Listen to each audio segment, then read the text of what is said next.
तुम्ही आम्हाला 5-5 लाख रुपये देऊन आमच्या रामकथा आयोजित करता, पण घरी गेल्यानंतर किंवा गावी गेल्यानंतर जर राम लक्ष्मणाच्या कोर्टातल्या केसमध्ये जर 50% पैसा आमचा जाणार असेल तर खऱ्या अर्थानं त्या रामायणातून आम्ही शिकलो काय? सगळ्यात मोठा प्रश्न आहे। तुम्ही लहान होतात ना, अरे 2 भाऊ जर शाळेत निघाले तर दप्तर तुझ्या पाठीवर की दप्तर माझ्या पाठीवर, यावरून 2 भाऊ एकमेकांशी भांडत होते, एकमेकांना मारत होते, पण वर्गात बसल्यानंतर मात्र मांडीला मांडी लावून बसत होते। अरे तेच 2 भाऊ जर संध्याकाळी आईच्या शेजारी झोपायला गेले ना, तर आईचं तोंड तुझ्याकडं की आईचं तोंड माझ्याकडं, यावरून एकमेकांशी भांडत होते, आईच्या पदरामध्ये एकमेकांना मारत होते, पण शेवटी आईच्या कुशीमध्ये मात्र आनंदानं झोपत होते, पण खऱ्या अर्थानं एकमेकांचे केस ओढत होते, पण पोलीस स्टेशनला जाऊन कधी एकमेकांवर केस टाकत नव्हते।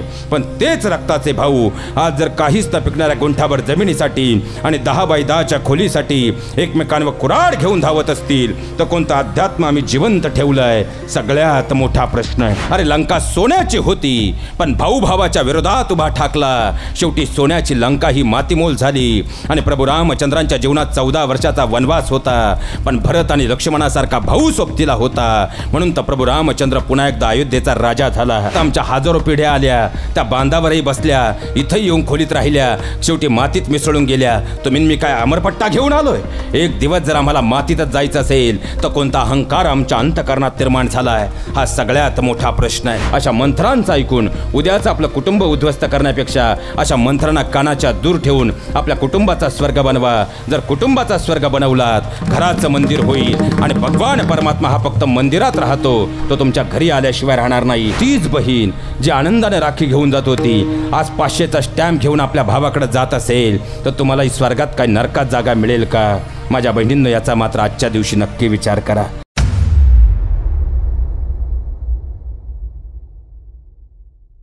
घराघरांचं मंदिर होत नाही, याचं कारण असं आहे, तुम्ही आम्हाला 5-5 लाख रुपये देऊन आमच्या रामकथा आयोजित करता, पण घरी गेल्यानंतर किंवा गावी गेल्यानंतर जर राम लक्ष्मणाच्या कोर्टातल्या केसमध्ये जर 50% पैसा आमचा जाणार असेल तर खऱ्या अर्थानं त्या रामायणातून आम्ही शिकलो काय? सगळ्यात मोठा प्रश्न आहे।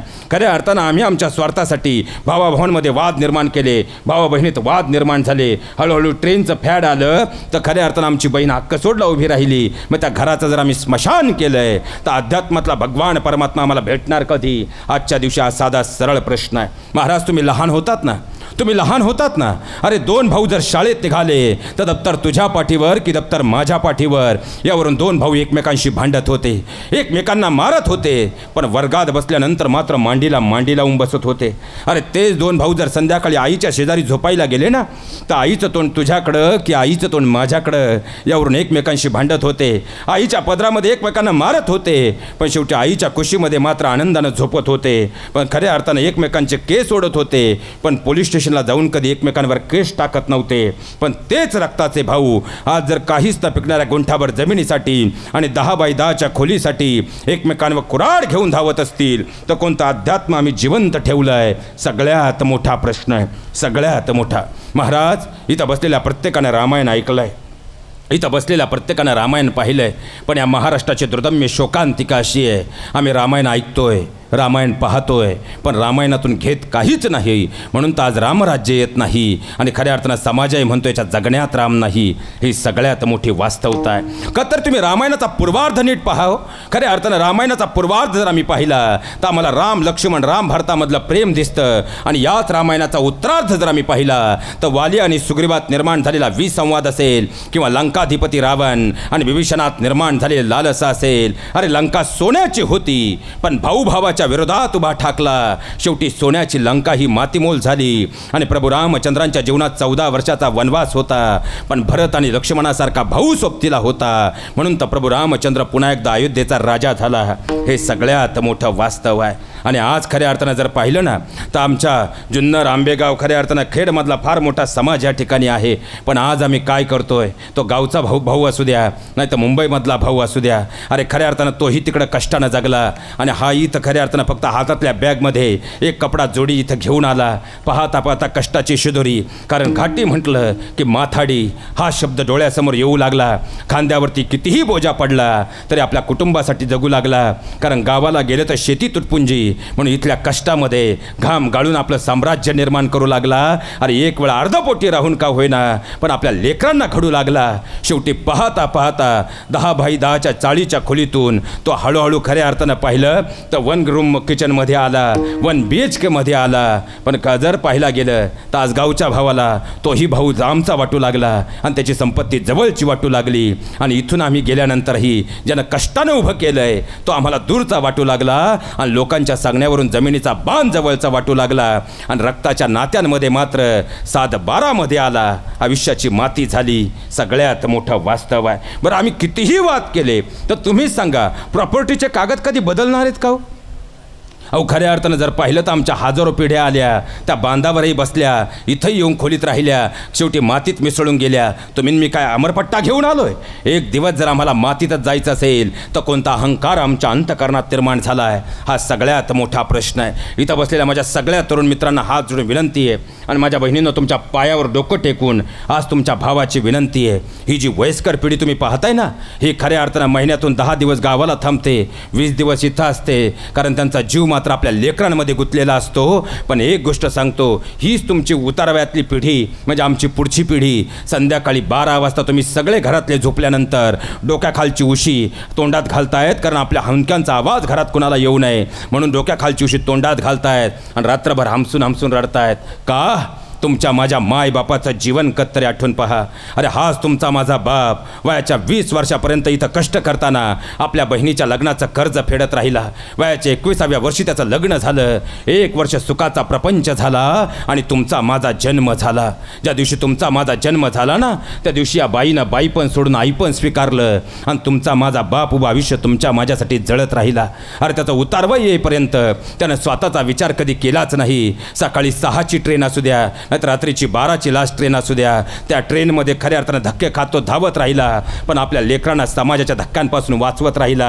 अरे त्याचं उतारवय आलं तरी तो आपल्या लेकरांसाठी खऱ्या अर्थानं कष्ट करत राहिला. तो गावालाही भांडला ना, आपल्या भावाशी खऱ्या अर्थानं अनेक वाद केले, तेही आपल्या लेकरांसाठी भांडत राहिला. पण ज्या लेकरांसाठी उभं आयुष्य भांडला त्याचं उतारवय आलं त्यावेळेस त्याला मात्र आता एकमेकांना आधाराची गरज वाटू लागली, कारण गुडघ्यांचं दुखणं आता डोईजड झालं. पण त्याच वेळेस काहीच ना पिकणाऱ्या गुंठाभर बांधासाठी आणि तुटपुंजा 10x10च्या खोलीसाठी 2 रक्ताच्या भावांमध्ये मात्र वितुष्ट आलं. आणि जशी आम्ही जमिनीची फाळणी केली, खोलीची फाळणी केली, तशी आज आम्ही जन्म देणाऱ्या आमच्या मायबापांची सुद्धा फाळणी केली. आणि आई एकाकडं आणि तो बाप एकाकडं राहत असेल आणि तो बाप त्या माऊलीकडे पाहून 3 वर्ष लवकर मरत असेल आणि ती माऊली त्या बापाकडे पाहून 2 वर्ष लवकर मरत असेल, तर आम्ही कितीही तीर्थयात्रा केल्या आणि आम्ही कितीही देवस्थानांमध्ये गेलो तर स्वर्गात काही नरकात तरी आम्हाला जागा मिळेल का? साधा सरळ आणि स्पष्ट प्रश्न आहे. विठ्ठल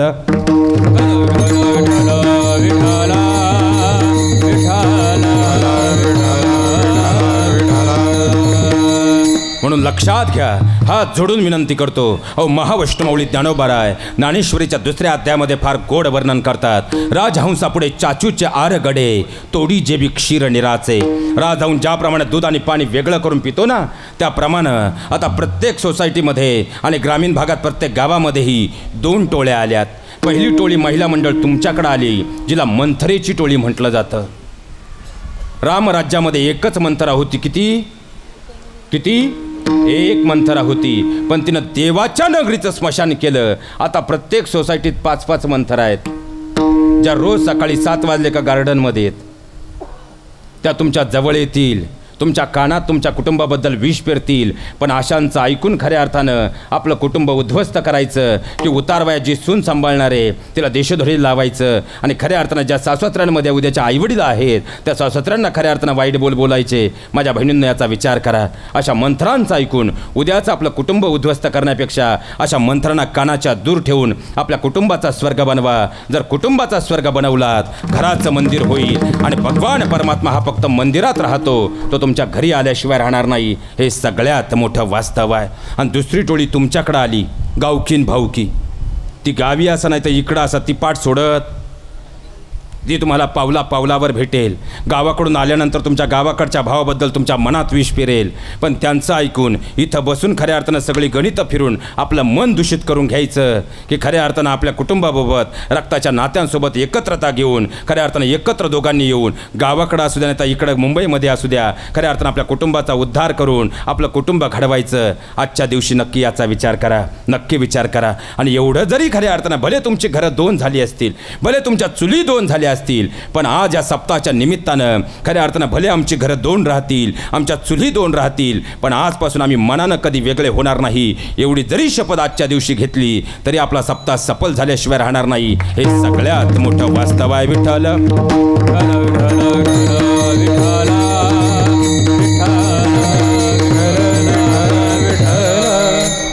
आणि माझ्या बहिणींनो, तुम्हालाही आजच्या दिवशी हात जोडून एक विनंती मात्र करून जातो, कारण बदलत्या काळानुसार खऱ्या अर्थानं आमची नातीसुद्धा बदलत गेलीत. शोकांतिका आहे. आता मागच्या महिन्यामध्ये तुम्ही आपल्या भावाला दिवाळीला भेटायला गेला होतात ना. अरे कोरोनानंतरची भाऊबीज म्हणून तुम्ही 3 दिवस आधी सुट्टी टाकून गेला होतात. आपल्या भावाला ओवाळताना तुम्ही सांगत होतात, सण आहे आज वर्षाचा, आहे भाऊबीजेचा, नेत्रांच्या निरंजनानं भावाच ओवळण्याचा. तसा कृष्ण आहे द्रौपदीस, तसा लाभलासी तुम्हाला ओवाळते भाऊराया, औक्ष माझे लाभो तुला. कारण भाऊ म्हणजे शक्ती आहे तर बहीण म्हणजे भक्ती आहे. भाऊ म्हणजे कर्तृत्व आहे तर बहीण म्हणजे मातृत्व आहे. भावा बहिणीचं नातं काय असावं आम्हाला भगवान श्रीकृष्णाने द्रौपदी मातेकडे पाहून समजतं. भावा बहिणीचं नातं काय असावं आम्हाला महावैष्णवमाऊली ज्ञानोबराय आणि मुक्ता राणीकडे पाहून समजतं. अरे भावा बहिणीचं नातं काय असावं आम्हाला शिवचरित्राचं पान शिकवतं. पण जी बहीण रक्षाबंधनाने भाऊबीजेला आपल्या भावासाठी राखी आणि रुमाल घेऊन जात होती, तीच बहीण हळूहळू पाहिलं तर खऱ्या अर्थानं चाळीतली खोली आता आमची सोसायटीत आली.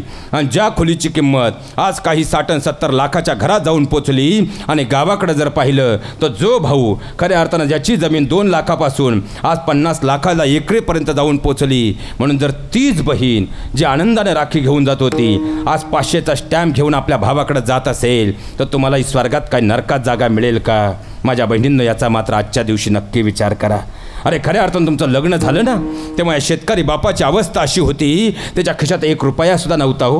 पण तुमच्या 10वीला असणाऱ्या भावाला जो खऱ्या अर्थानं इथं काबाड कष्ट करून जगत होता, खऱ्या अर्थानं जर पाहिलं तर मुंबईमध्ये आल्यानंतर 10 बाय 10च्या खोलीमध्ये आपलं जीवन व्यतीत करत होता. पण तुमच्या वडिलांनी गावाकडून फोन केला, अरे पप्या तुझ्या ताईचं लग्न करायचंय. अरे काय एक वेळची जेवणाची भ्रांत होती, पण तरी त्यानं आपल्या साहेबाकडून खऱ्या अर्थानं आपल्या मित्रांकडून उसनवारी केली आणि वडिलांना सांगितलं, बाबा काळजी करू नका, आपण रात्रीचा दिवस करू, दिवसाची रात्र करू, पण माझी ताई सुखी राहिली पाहिजे.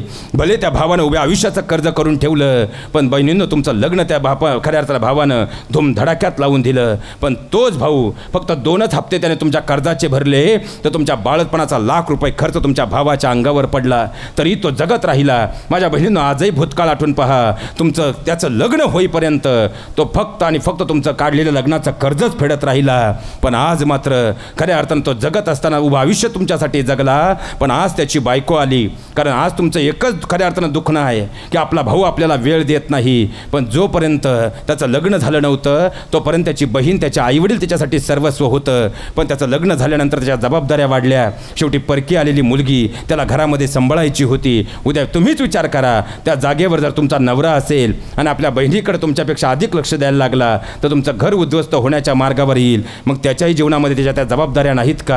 आणि त्या पार पाडत असताना जर तो तुम्हाला कमी वेळ देत असेल आणि आज जर तुम्ही फक्त संपत्तीच्या मोहासाठी 500चा स्टॅम्प घेऊन आपल्या भावाकडे जात असाल तर आम्ही कितीही तीर्थयात्रा केल्या तरी स्वर्गात काय नरकात जागा मिळेल का? याचाही मात्र आजच्या दिवशी नक्की विचार करा. विठ्ठल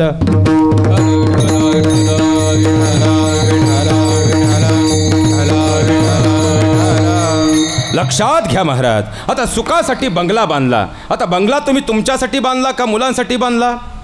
एवढे कष्ट करून तुम्ही आता खोली घेतली, ही तुमच्यासाठी घेतली का मुलासाठी घेतली?